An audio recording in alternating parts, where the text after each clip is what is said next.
이제 우리 민법이라는 숲의 마지막 세 번째 나무인 채권 여행을 한번 출발해 보도록 하겠습니다. 자, 먼저 이 채권이라는 나무에 한번 지도를 그려보죠. 이 나무를. 자, 보니까 역시 이 채권에도 채권만에 통하는 규칙인 채권편 총칙이 있습니다. 채권편 총칙. 그리고 이 왼쪽의 나무까지는 매매 교환 이렇게 되어 있죠. 그리고 오른쪽은 임대차 되어 있습니다. 그 구별 기준은 왼쪽은 일시적인 계약입니다. 그러니까 한번 계약의 당사자가 한번 보면은 나중에 볼 일이 없는 거죠. 그렇죠? 그에 반해서 이 오른쪽이 임대차라는 계약은 우리 계속적 계약. 나중에 또 봐야 되잖아요. 그죠?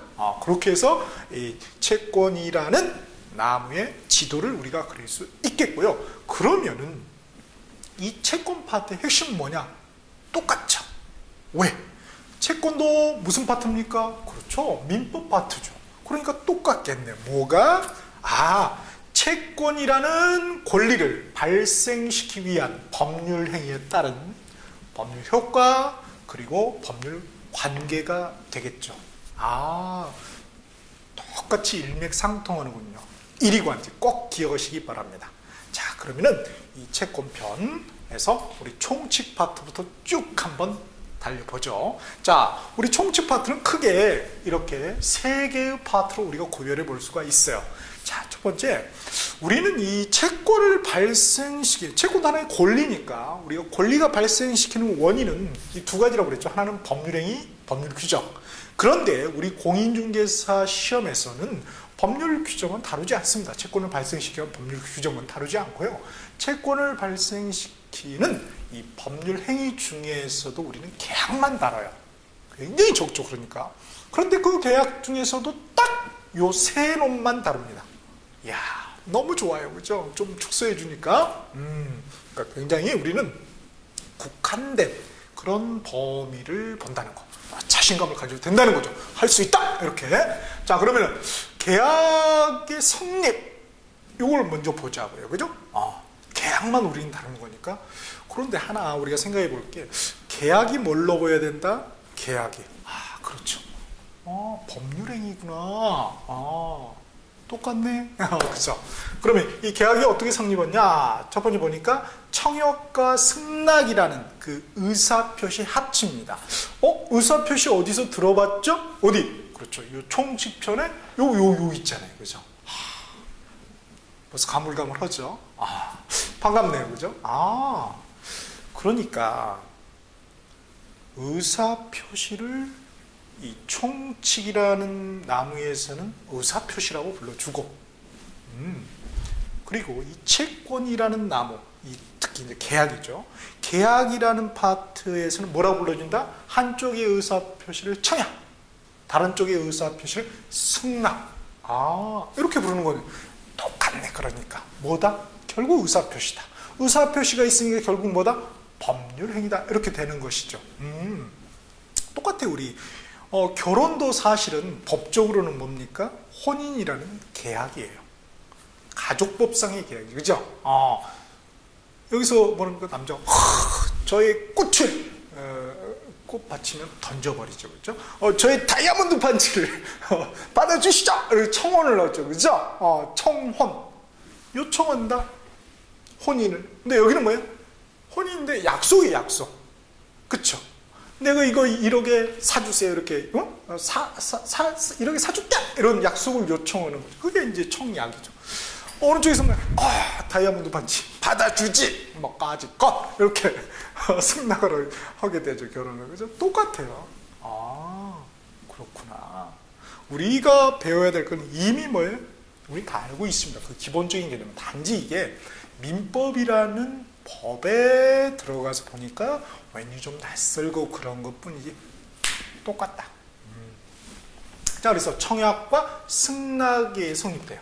자, 우리 교재를 보시면은 채권편, 우리 계약의 총칙 파트 보면은 거기 밑에 핵심의 밑에 보면은 계약 성립에 청약에 대한 승낙 이렇게 돼 있죠, 그렇죠?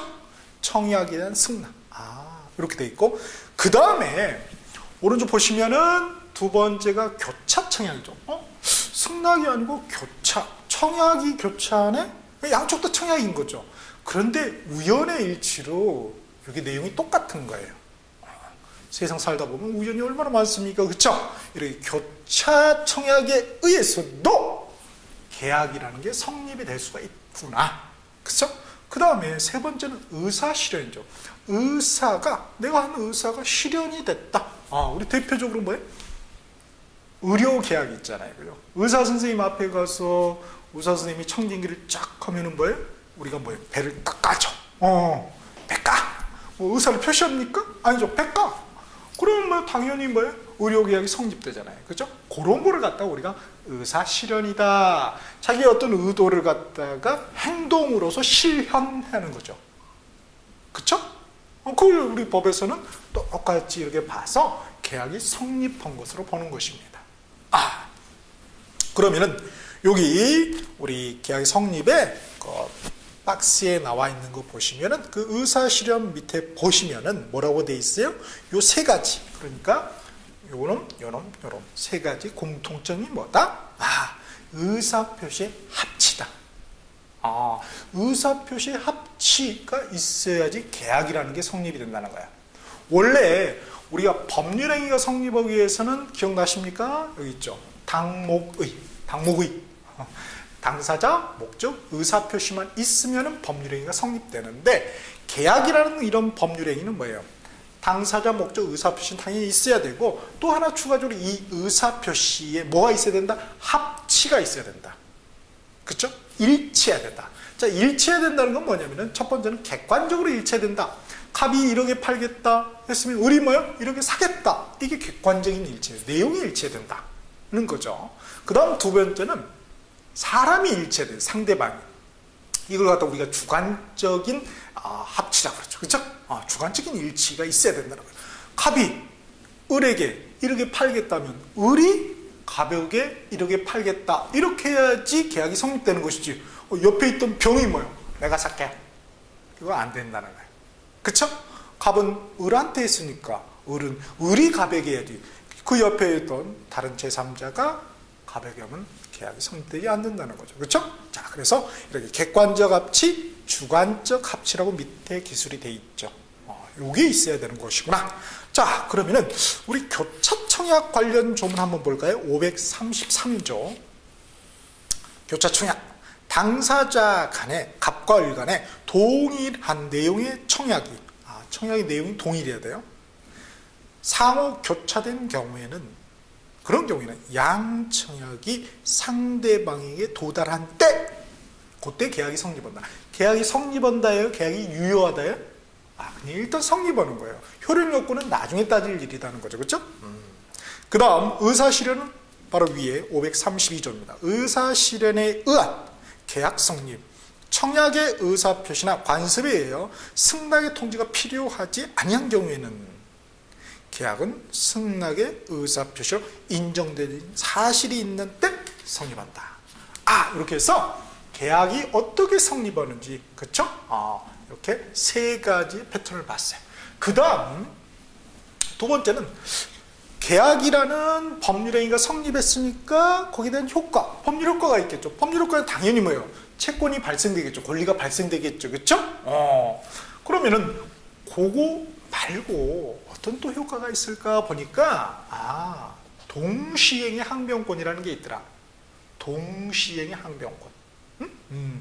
자, 동시행의 항변권은 뭐냐면은 동시에 이행하자 이런 게 아니고요. 갑돌이가 어떻게 돼요? 갑돌이하고 을순이가 1월 1일에 계약을 했어요. 갑돌이 아파트를 1억에, 그렇죠? 1월 1일에 계약을 했고 1월 31일 날 잔금을 치르했단 말이에요. 그래서 시간이 흘러서 1월 30일이 딱 된 거야. 그렇죠? 이행기가 된 거죠. 변제기가 된 거죠. 그랬을 때 갑돌이가 소유권 이전 등기 서류를 넘기지 않고 을순이한테 을순아 돈 내놔 1억 이렇게 할 수 있나요? 할 수 있는가 없는가는 그 권리가 있으면 할 수 있고 권리가 없으면 할 수가 없는 거죠. 권리가 있나요? 있죠. 그쵸? 계약할 때 매매계약 처음에 했을 때 뭐예요? 뭐가 있죠? 매매대금 지급 청구권이라는 채권이 발생이 됐잖아요. 이미 권리가 있으니까 할 수가 있는 거예요. 그쵸? 당연히 할 수 있는 거예요. 그거 등기소리 뭐 줘야 돼 할 수 있지 않나? 그건 나중 문제라 이거예요. 일단 권리가 있으면 할 수 있다. 자, 이렇게 주장을 하면은, 요청을 하면, 이제 을순위가 뭐예요? 을순위가 너 등기 서류, 소유권 이전 등기 서류, 집문서, 땅문서 이거 나한테 줘야지. 집문서를 그래야 내가 돈 주지. 나 너 집문서, 등기, 그죠? 이 서류 줄 때까지 나 1억 못 줘. 이렇게 거절하는 거. 이걸 뭐라 한다? 이 거절하는 것을, 그런 권리를 갖다가 동시이행의 항변권이라고 한다는 거예요. 아, 동시항변권 그런 개념이구나. 그래서 동시이행 항변권 관련 조문은 536조입니다. 동시이행 항변권 1항에 보니까 쌍무계약의 당사자 일방은 상대방이 그 채무이행을 제공할 때까지 자기 채무이행, 을순위가 자기 채무 1억 줘야 되는 거, 그죠?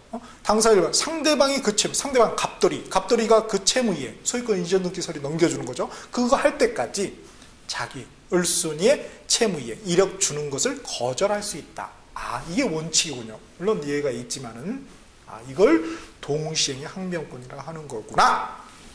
그 다음에 계약의 효로서는 두 번째가 위험부담의 문제가 남게 돼요. 위험부담. 자, 갑돌이가 을순이한테 팔았는데, 이거는 아파트가 아니라 전원주택인데 통나무로, 나무로 지어진 거예요. 산에 있어, 산에. 근데 하필이면 어떻게 됩니까? 산불이 나는 거예요. 자연재해로서. 그 누구의 책임도 없어. 그냥 이렇게 불이 나서 계약한 이후에, 그쵸? 1월 1일 계약을 했는데 1월 30일 날 잔금 치료를 다 했는데 1월 15일 날 불이 홀라당 나버린 거야. 그러면은 이 위험을 어떻게 할 거냐 이거죠. 위험이라는 것은 뭐죠? 개념이? 갑돌이 입장에서는 뭐예요? 돈 못 받을 위험. 을순이 입장에서는 이거 못 넘겨. 돈, 그죠? 집, 응? 못 넘겨받을 위험이 있는 거죠. 자, 그러면 여기서 위험이라는 것은 기본적으로 뭘 말하냐면요. 돈 못 받을 위험. 그죠? 15일 날 불이 나버렸어. 산불이 나버렸어. 그럼 돈 못 받을 위험. 그 위험을 누가 부담한다? 갑돌이가 부담한다? 을순이가 부담한다? 갑돌이가 부담한다는 거야. 자, 갑돌이는 누구냐면은 채권자이면서 채무자죠. 채권자는 뭐예요? 매매대금 받을 수 있는 채권자고, 채무자는 뭐예요? 그 집을 넘겨줘야 될 의무가 있기 때문에 채무자가 되는 거죠. 그러면은 여기서 채무자 위험 부담주의라는 말이 나옵니다. 그 채무자는 뭐냐? 후자를 말해요. 집 넘겨주는, 집의 관점에서, 물건의 관점에서 보는 거예요.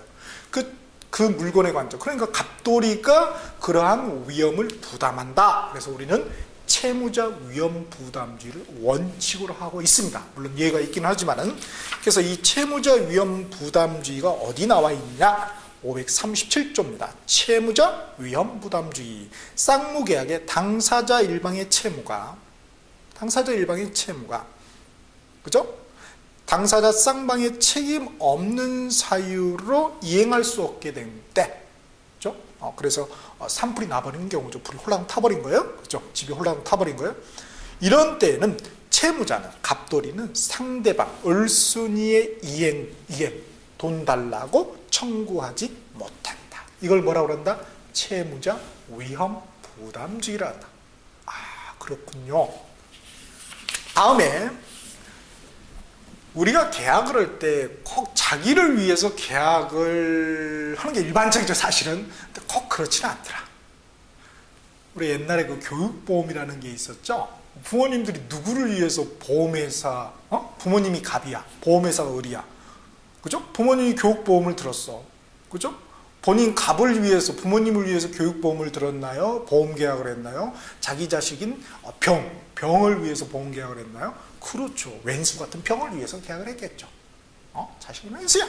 그렇지만 이 사랑스러운 왼수죠. 그죠? 이 사랑스러운 왼수를 위해서 계약했지 본인을 위해서 계약하지 않았을 줄 않겠어요. 그죠? 요렇게 계약하는 경우가 있더라. 그거를 우리가 그런 계약 법률에 있는 뭐라 하더라? 제3자를 위한 계약이라 하더라. 이렇게 표현하는 거예요. 제3자를 위한 계약. 그런 경우가 있을 수가 있는 것이죠. 그렇죠? 자, 그런 경우에 어떻게 되느냐? 그래서 539조가 그걸 기술하고 있죠. 539조 그 앞에 보시면은 쭉 보시면은 그 그림이 나와 있을 거예요. 표 앞에. 그래서 제3자를 위한 계약 해서 부모님을 뭐라고 그랬어요? 요약자. 요구한다. 약속을 요구하죠. 보험회사에. 그쵸. 그리고 그 승낙을 하는 그쪽 보험회사를 뭐라고 그래요? 낙약자. 이렇게 하는 거죠. 그렇죠? 그리고 자식의 왼수를 갖다가 수익자. 이런 표현을 또 씁니다. 똑같은 당사자인데 제3자를 위한 계약에는 별도로 그렇게 불러주는 거구나. 그렇죠? 우리 마찬가지죠. 그렇죠? 자녀한테 돈을 주고 싶어요. 그렇죠? 아니면 내가 빚을 줬어. 그래서 빚 갚으라고 그러니까 내 아파트라도 팔아야 돼. 그러니까 어떻게 돼요?